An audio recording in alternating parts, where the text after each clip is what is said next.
sekolah minggu kita nyanyikan satu lagu dengan Dia Panggil Nama Saya.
Tuhan Yesus, terima kasih atas penyertaan berkat yang Kau berikan ya Tuhan, sehingga pada hari ini Tuhan kami datang kepadamu untuk memuji memuliakan nama-Mu. Pada hari ini kami akan mulai ibadah sekolah minggu kami, berkati kami dari awal, pertengahan hingga akhir.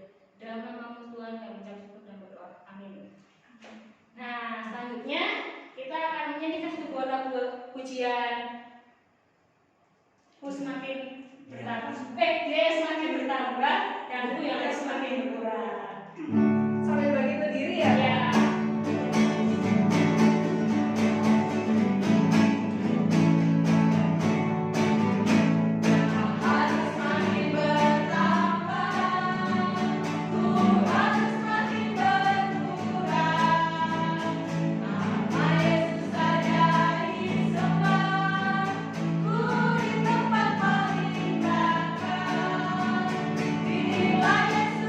Yesus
datang kepadamu. Kita akan menyanyikan lagu dengan sikap berdoa ya, jadi sebelum kita mendengarkan firman Tuhan. Nah, berarti boleh duduk ya.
saya ceritakan, adik-adik bisa mendengarkan dengan baik dan menjadi pelaku firman-firman Tuhan.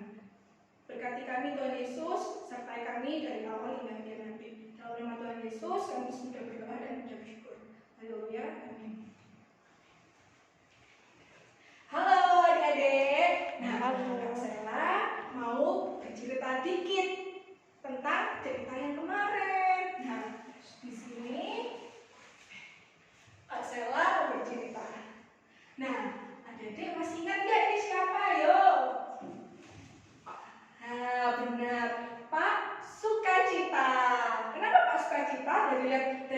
bapaknya sendiri, nah bapaknya murah senyum, dia sudah menceritakan firman Tuhan ke orang-orang, dia sudah menceritakan kabar baik tentang Yesus Kristus, dia senang sekali bercerita tentang Tuhan Yesus. Nah, kemudian kemarin itu juga ada siapa ini?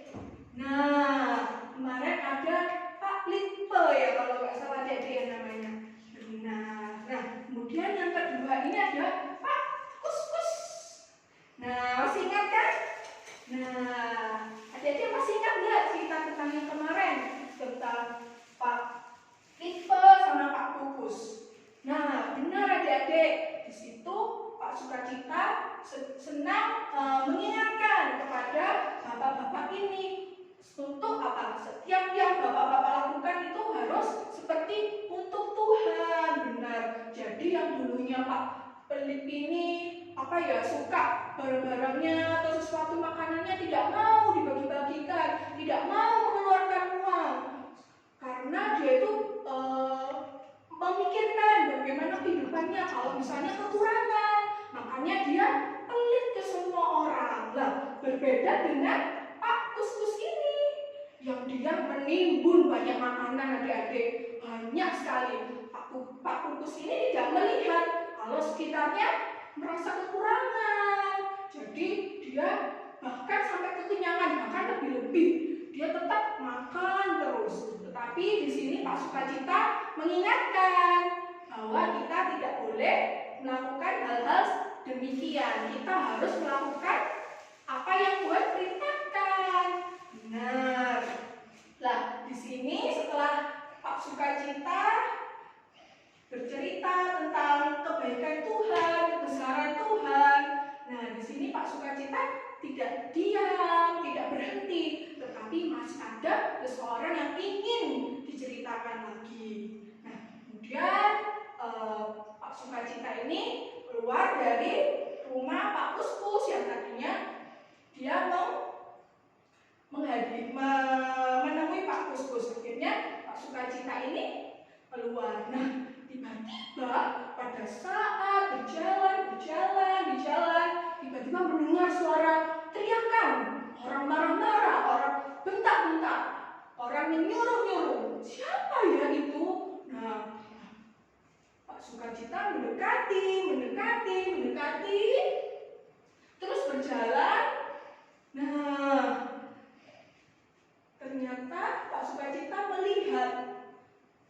Nah, ini namanya Pak Suka marah. Nah, dari raut wajahnya aja udah gimana dia? Menakutkan ya, menakutkan. Oh, mukanya sudah garang. Belum lagi kalau berteriak. Nah, ini sangat ditakuti adik-adik sama tetangganya. Nah, Pak Suka marah ini punya rumah yang begitu besar. Rumahnya dikelilingi pohon-pohon yang indah. Terus pohonnya itu gak hanya pohon aja, tetapi berbuah pohonnya. Pohonnya itu berbuah jambu air yang segar-segar, yang manis-manis. Ada juga pohon mangga, buahnya juga segar-segar. Pak Suka marah ini melindungi sekali kebun-kebunnya itu.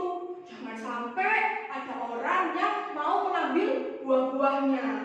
Nah, Pak Suka marah ini punya keponakan adik-adik di rumah. Nah, keponakannya ini bersekolah SMA dia sudah SMA. Nah, kan sudah lumayan agak besar ya. Nah, dari kecil keponakannya itu disekolahi sama Pak Suka marah ini, dibiayai sekolahnya. Nah, tetapi nggak hanya dibiayai aja. Nah, keponakannya Pak Suka marah ini diminta untuk bersih-bersih kebunnya.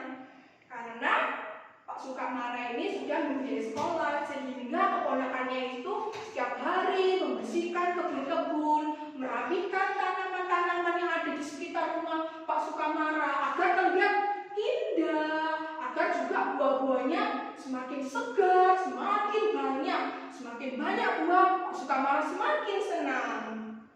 Nah, kemudian pada saat keponakannya itu motong-motong, terus ada orang-orang juga ketakutan karena tahu Pak Sukamara itu nggak mau ada anak-anak kecil atau orang-orang yang mendekati kebunnya untuk mengambil buah-buahnya itu. Nah, jadi ponakannya itu sangat memahami. Dia bekerja keras, membantu Pak Sukamara di kebun-kebunnya itu.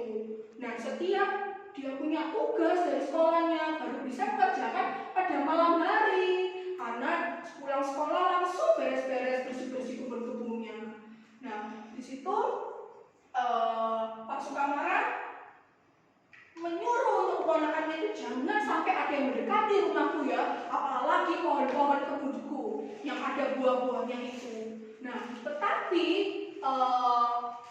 dalam 1 tahun di masa itu kebunnya Pak Sukamara ini berbuah jambu air dan mangga. Nah, sesekali anak-anak kecil datang diam-diam ke rumahnya Pak Sukamara. Dia pelan-pelan, jangan sampai Pak Sukamara ini ketahuan, Kak. Karena kalau sampai ketahuan, dia pasti akan dimarahi, pasti akan diomeli karena sudah mau mengambil buahnya. Nah, sebelum anak-anaknya itu mau mendekati kebunnya, mau mencuri buahnya, nah, Pak Sukamara itu mendengar kaki-kaki, wah, ini sepertinya ada yang mencuri buah saya. Kemudian Pak Sukamara mengintip dari luar. Wah, benar, ternyata ada anak-anak yang usil mau mengambil buahnya Pak Sukamara. Kemudian dari dalam Pak Sukamara berteriak, "Weh anak-anak, jangan pernah ya mendekati pohon buah saya." Nah, semakin ketakutan anak-anak. Akhirnya anak-anak berlari semua meninggalkan rumah Pak Sukamara itu. Nah, keesokan paginya Pak Sukamara punya akal agar anak-anak kecil itu tidak kembali untuk mengambil buahnya. Nah, Pak Sukamara itu mengambil pecahan-pecahan gelas, pecahan-pecahan piring untuk ditempel di sekitar pohonnya, sekitar tanamannya itu, menghindari agar anak-anak tidak mendekati. Jadi apabila mendekati mereka akan terluka kakinya karena menginjak pecahan-pecahan gelas, pecahan-pecahan itu. Nah, kemudian keponakannya Pak Sukamara merasa, wah, tega sekali ya. Tuh, tetapi Pak Sukamara tidak peduli karena Pak Sukamara tidak punya belas kasihan sama sekali pada anak-anak. Biarkan saja kalau mereka sampai kena, itu kesalahan mereka karena mereka melakukan pencurian buah saya. Biar mereka rasakan kalau mereka terluka kakinya. Nah, tetapi keesokan paginya malah Pak Sukamara yang kena kacauan itu, kena pecahan-pecahan belingnya karena kan keledoran sendiri. Dalam hatinya keponakannya merasakan senjata makan tuan itu, tetapi Pak Sukamara tidak mendengar karena itu dalam hati keponakannya itu berbicara. Nah, Pak Sukamara terluka kakinya karena terkena itu pecahan-pecahan beling. Nah, kemudian setelahnya itu Pak Sukamara pada keesokan harinya Pak Sukamara mau berbelanja ke swalayan yang dekat rumah. Nah, kemudian setelah dia berbelanja, nah, ketika dia mau bayar di kasir, semua orang pada ketakutan. Bahkan penjual-penjualnya yang membantu menjualnya juga ketakutan karena Pak Sukamara kalau nggak dilayani duluan pasti akan marah-marah. Jadi Pak Sukamara itu harus orang pertama yang dilayani kalau dia datang. Kemudian pembelinya itu berbisik kepada pelanggan lain, "Sebentar ya, mohon maaf, saya harus melayani Pak Sukamara dulu karena kalau sampai marah, wah, Anda tahu sendiri akibatnya." Nah, kemudian para pembeli akhirnya juga memahami. Akhirnya mereka mengalah. Akhirnya Pak Sukamara membayar belanjaannya itu di kasir. Nah, kemudian ternyata pada sudah selesai Pak Sukamara berbelanja, dia kembali ke rumah. Tiba-tiba di jalan dia menghitung kembaliannya. Loh, ternyata kembaliannya ada kelebihannya 5.000 adik-adik. Nah, kira-kira kembaliannya dikembalikan nggak? Nah, kalau adik-adik pasti dikembalikan karena kan kelebihan. Tapi Pak Sukamara ini nggak mau mengembalikan. Salah sendiri ya, salah sendiri. Mereka memberikan kelebihan itu. Kan mereka yang salah, bukan aku. Jadi ya dimasukkan lagi ke kantongnya Pak Sukamara karena tidak peduli. Itu kan kesalahan mereka, bukan saya.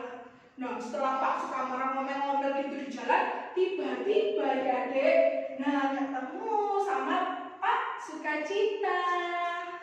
Nah, ketemu sama Pak Sukacita di jalan. Nah, ini.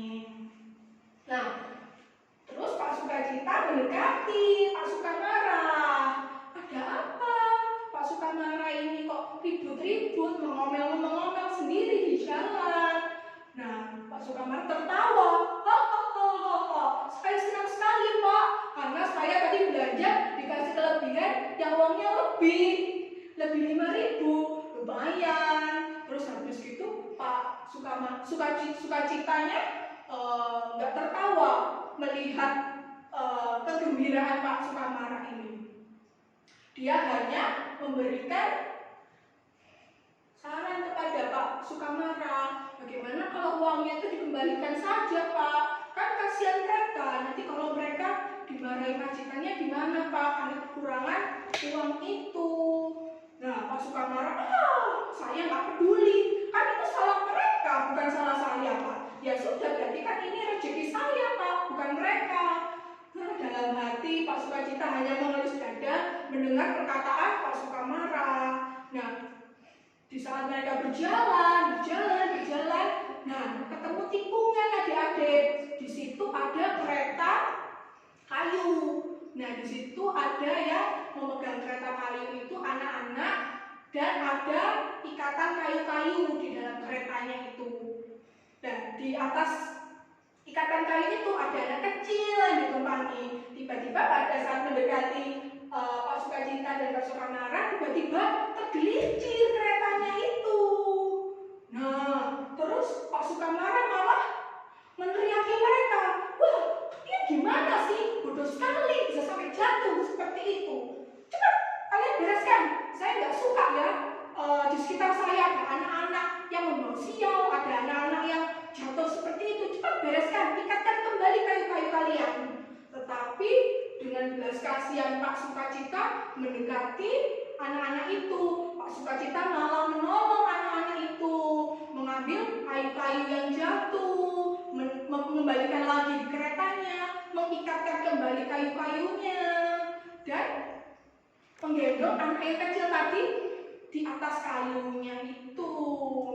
Kemudian Pak Sukamara melihat seperti itu semakin malu karena Pak Sukacita sudah menolong. Kemudian anak-anak itu mengucapkan terima kasih kepada Pak Sukacita yang sudah menolong. Akhirnya mereka semua berjalan kembali. Kemudian karena Pak Sukamara ini malu, kemudian Pak Sukacita diajak ke rumahnya untuk berkunjung ke rumahnya Pak Sukamara. Di situ Pak Sukacita ini disuguhi buah-buah Pak Sukamara yang manis-manis, disuguhi kepada Pak Sukacita ini. Kemudian mereka bercerita, terus kemudian Pak Sukacita bertanya kepada Pak Sukamara, Pak, mohon maaf Pak, saya mau tanya, kenapa sih Bapak ini sepertinya dari raut wajahnya tidak pernah bahagia, sukanya menggerutu terus, kenapa ya Pak? Ada masalah apa Bapak? Terus Pak Sukamara bilang, sebenarnya saya nggak suka marah kalau nggak ada orang-orang yang mau mencuri buah-buah saya, nggak ada anak-anak kecil di sekitar saya nggak akan marah Pak, karena itu mengganggu saya. Kemudian setelah itu pada saat mereka berbincang-bincang, datanglah ibu miskin beserta anak-anaknya yang suaminya belum lama meninggal dunia. Nah, di situ anaknya ibu miskin itu menangis merengek-rengek untuk meminta buah yang ada di rumah Pak Sukamara itu. Kemudian Pak Sukamara keluar ke depan rumah. "Ada apa, Bu?" Meskipun ibu ini takut karena pasti gak akan dikasih sama Pak Sukamara, karena itu sudah pengalaman dari sebelum-sebelumnya, Pak Sukamara gak akan memberikan satu biji pun buah itu ke orang-orang. Kemudian ibu itu memohon, dengan beraninya ibu ini memohon untuk meminta Pak Sukamara itu. Kemudian Pak Sukamara dengan lantangnya, "Tidak, saya tidak akan memberikan, karena saya tidak punya belas kasihan sama sekali. Meskipun anak ibu menangis, saya tidak akan. Kecuali kalau ibu membawa uang 5.000, saya akan bawakan ibu jambu buah air itu sekeranjang." Tapi ibu itu kan tidak punya uang karena miskin. Akhirnya ibu itu kembali ke rumah meskipun melihat anaknya menangis. Kemudian kembali lagi Pak Sukamara menghampiri Pak Sukacita. "Mohon maaf Pak, tadi ada ibu miskin yang minta buah." "Saya tidak mau lah Pak, karena kan saya nggak mau memberikan apapun yang saya punya ke orang-orang." Kemudian Pak Sukacita bicara lagi. "Pak Sukamara nggak takut kan Pak? Apa Bapak tidak percaya dengan kiamat? Pada nantinya Bapak akan menceritakan peristiwa-peristiwa Bapak ketika hidup, ketika Bapak tidak menolong orang, ketika Bapak suka marah-marah, ketika Bapak tidak memberikan sedikit kepunyaan Bapak ke orang." Tapi Bapak ini terus, "Saya tidak peduli karena Allah pasti akan menolong saya." "Wah, Anda salah besar Pak. Di Alkitab dijelaskan bahwa di Alkitab diceritakan di Yakobus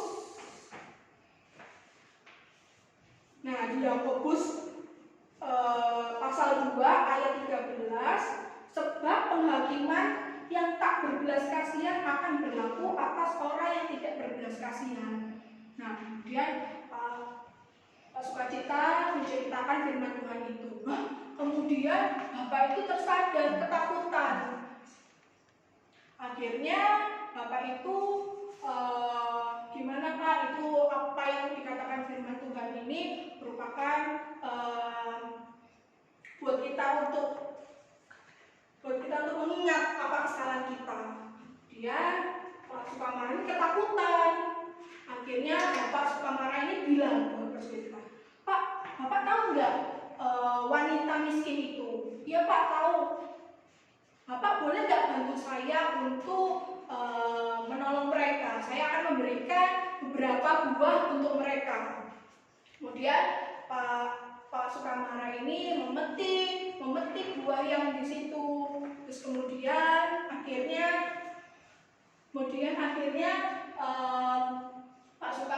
Pak Sukamara ini memberikan beberapa buah itu untuk diberikan kepada ibu miskin itu. Nah, Pak Sukacita, "Oh, tidak apa-apa Pak, saya pasti akan menolong Bapak untuk memberikan beberapa buah ini ke ibu miskin itu." Nah, kemudian ketika buah-buahnya itu sudah dipetik, kemudian di keranjang buah itu, kemudian buah itu diberikan ke Pak Sukacita untuk diberikan wanita itu. Kemudian, "Baik Pak, saya akan sampaikan kepada ibu miskin ini dan memberikan ini untuk anak-anaknya." Nah, kemudian Pak Sukacita ini kembali keluar rumah Pak Sukamara dan sambil bicara, "Ingat ya Pak, apa yang sudah saya ceritakan tadi, Bapak harus mengerti firman-firman Tuhan yang sudah saya ceritakan itu." Kemudian Pak Sukamara, "Baik Pak, terima kasih Pak." Kemudian begitu pula dan Pak Sukamara ini kembali ke dalam rumah dan kembali ke kebun-kebunnya Pak Sukamara. Di situ dia merenungkan firman Tuhan yang sudah dibicarakan Pak Sukacita, yang dimana penghakiman yang tak berbalas kasihan itu akan berlaku atas orang yang tidak berbelas kasihan. Dia mengingat adik-adik bahwa apa yang Pak Sukamara ini lakukan kepada anak-anak, pada ibu yang miskin itu sangat kejam sekali. Dia merenungkan, dia berdoa, dia menyadari kalau selama ini dia salah. Nah, dari cerita ini adik-adik bahwa kita semua itu di mata Tuhan itu sama ya adik-adik. Tidak ada yang berlebih, tidak ada yang pintar, tidak ada yang kaya, tidak ada yang miskin. Kita semua sama di mata Tuhan. Jadi apapun, apabila ada teman kita yang sedang membutuhkan pertolongan, atau seseorang yang ingin sesuatu yang kalian punya, misalnya makanan, ada jajan, dia ingin sekali, adik-adik kasih aja. Siapa tahu anak itu ingin sekali makan seperti yang adik-adik makan. Nah, jadi kita semua harus saling menolong, saling memahami teman-teman kita, agar kita semua juga bisa diselamatkan nantinya bersama-sama. Nah, itu adik-adik cerita dari Pak Sukamara dan Pak Sukacita. Nah, besok akan ada cerita lagi. Nah, kira-kira nanti Pak Sukacita ini menghampiri ke Bapak siapa? Nah, besok dilihat ya adik-adik yang penasaran, besok akan ada cerita lagi. Nah, sebelumnya kita akan berdoa dulu ya adik-adik. Kita akan berdoa untuk firman kita hari ini. Tuhan Yesus, terima kasih Tuhan atas penyertaan-Mu dari awal hingga akhirnya ini Tuhan. Terima kasih Tuhan, semoga ya apa yang kami dengar itu bisa kita ingat, kita bisa lakukan kami dalam sehari-hari, agar kita selalu ingat bahwa kita semua sama di mata Tuhan. Kita semua tidak ada yang berbeda-beda. Kita harus saling menolong, kita harus saling mengasihi antar sesama kita. Dan semoga firman-firman Tuhan juga yang sudah pernah kita dengar, kita belajar Tuhan, itu semoga menjadi alat untuk kita menjadi firman-firman-Mu juga Tuhan Yesus, pelaku firman-Mu. Terima kasih Tuhan atas firman-Mu yang sudah kami dengar ini. Ini dalam nama Tuhan Yesus kami sudah berdoa dan mengucap syukur. Haleluya. Amin. Terima kasih Kak Sela untuk firman Tuhannya. Nah, jadi kita sudah belajar bahwa Tuhan tidak suka ya kalau kita itu menjadi seseorang yang suka marah-marah. Sama seperti minggu-minggu sebelumnya yang sudah diceritakan bahwa Tuhan juga tidak suka kalau anak-anak suka yang pelit ataupun rakus. Tapi Tuhan suka dengan anak-anak yang mau berbagi, yang mau memberi kepada sesamanya. Karena kita semua itu sama ya Kak. Betul sekali. Gak ada yang cantik, gak ada yang jelek, gak ada yang pintar, kita semua sama. Jadi kita harus berbagi. Nah, kita setelah melakukan Tuhan, kita akan memberikan persembahan. Ya, adik-adik siapkan persembahan masing-masing. Kita akan nyanyikan sebuah lagu, yaitu Aku Senang. Nah,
Jadi kita akan menginfokan Kak. Oh iya betul Ya. kan, informasi. Ada informasi Oke. dulu.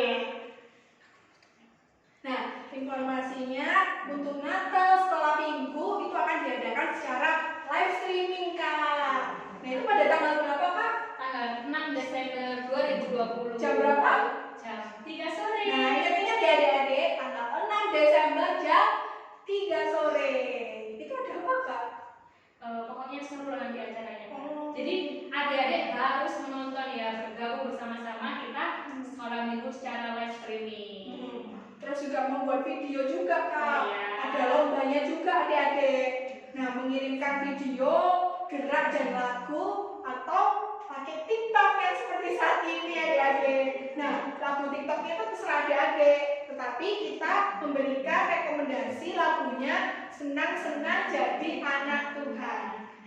Oh ya, Kak, biar mereka nggak lupa kita nyanyi sekali lagi Oh, aja. benar. Senang-senang jadi anak Tuhan.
Berdoa ya, lipat tangan untuk matanya adik-adik. Tuhan Yesus yang baik, terima kasih atas penyertaan, berkat, kasih yang Kau berikan, sehingga pada hari ini Tuhan kami telah menyelesaikan ibadah sekolah minggu kami Tuhan. Berkati apa yang telah Kak Sarah ceritakan ya Tuhan, sehingga menjadi pelaku firman-Mu ya Tuhan, sehingga dalam kehidupan sehari-hari kami ya Tuhan, kami tidak suka marah-marah, tidak rapuh dan juga tidak boleh, tetapi kami mau berbagi dengan semua teman-teman kami ya Tuhan. Kami juga Tuhan minta lagi akan mendekati persiapan Natal ya Tuhan, tentang sekolah minggu, berkati acara Natal kami yang akan kami adakan tanggal 6 Desember 2020 pukul 3 ya Tuhan, sehingga dapat berjalan dengan baik dan dapat terlaksana ya Tuhan, sehingga Natal kami yang ada dalam live streaming ini dapat menjadi berkat bagi semua anak-anak-Mu ya Tuhan. Kami juga berdoa bagi anak-anak-Mu yang saat ini masih sekolah dalam proses online ya Tuhan. Kami tahu sudah berapa lama kami mengalami hal ini karena adanya pandemi. Engkau berikan kami kekuatan ya Tuhan, pertolongan, mampukan kami ya Tuhan, sehingga anak-anak-Mu dapat belajar tanpa jenuh-jenuh ya Tuhan, dapat sungguh-sungguh belajar ya Tuhan, tanpa bermain game, tanpa menonton video, tapi benar-benar belajar ya Tuhan. Karena kami tahu ya Tuhan, oleh karena Engkau dapat menolong kami semua ya Tuhan. Berkati juga anak-anak-Mu dalam siap ke sekolah, kesehatan, juga orang tua mereka ya Tuhan, dalam tengah-tengah kondisi seperti ini. Kau memberkati kami semua ya Tuhan, dan terima kasih kami ucapkan atas setiap penyertaan dan berkat-Mu, sehingga pada hari ini kami tetap dapat berkumpul bersama-sama meskipun di rumah kami masing-masing ya Tuhan. Biarlah apa yang telah kami dengar dan apa yang telah kami inginkan pada hari ini menjadi berkat bagi kami, dan hanya dalam nama-Mu Tuhan kami benar-benar mengucap syukur dan berdoa. Amin. Amin.